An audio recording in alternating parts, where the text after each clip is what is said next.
So we're talking about whether the world changes or whether you change into a world that already exists and, physically.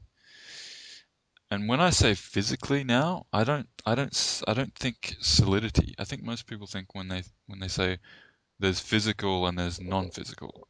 That's just it's just incorrect, I think. There's just there's just You're physics. all wrong. Yeah, there's just physics. There's non-physical is wave, and then your definition of the wave turns into a so-called particle, but it's just a collapsed wave, right? See, this is my take on definitions, right? From my perspective. And again, I'm gonna end up contradicting myself because the very thing I'm gonna say is gonna debunk everything I'm saying right now. But every concept that we express as human beings is completely made up. Exactly. So whether you're talking about physics or whether you're talking about, the Newtonian worldview of, hard, solid matter, you know, physical stuff. It's just an It's just a idea. shifting of exactly. It's just an evolution of ideas. That's all we're manifesting as our physical reality. So now we're moving into a perspective that's dominantly about everything being more fluid, everything being more water-like. Whereas before we were, you know, holding on to ideas that said the world was like ice. It was solid, it was hard, it was unchanging, it was fixed.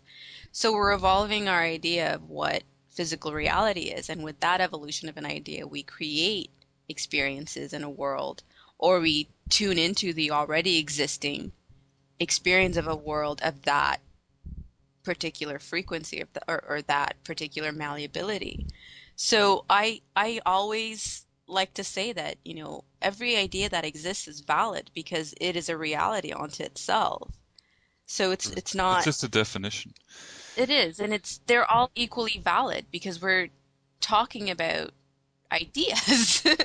You can't say this idea is more right than this other idea or that this idea is more this than that. They're all equally They're ideas. all valid. That, They're within all that is, so that they have to be integrated. But I just find that when you think, when you're in the thinking mode, that's really what's defining what's real, and it becomes an illusion by definition, right?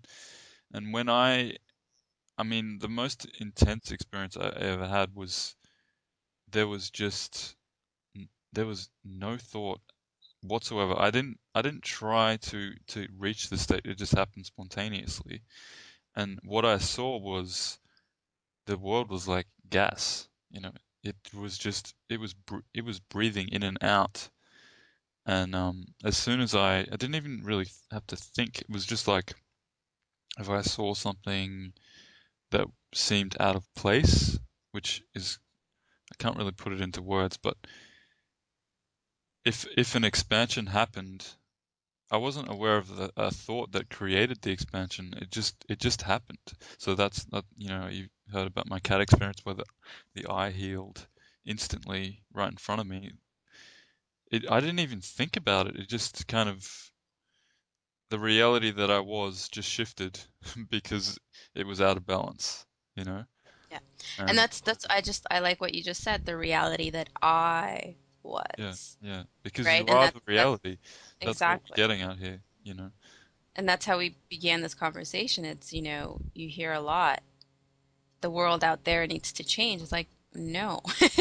You Yeah. are the perception, you are the perceiver. So if you're saying that there's something outside of you that needs to change, it's actually you that needs to change because you're not ever experiencing anything other than yourself. You're always experiencing yourself. So I like that you said that, I as the reality changed. Well, who are you relative to me then? If you're Well, me.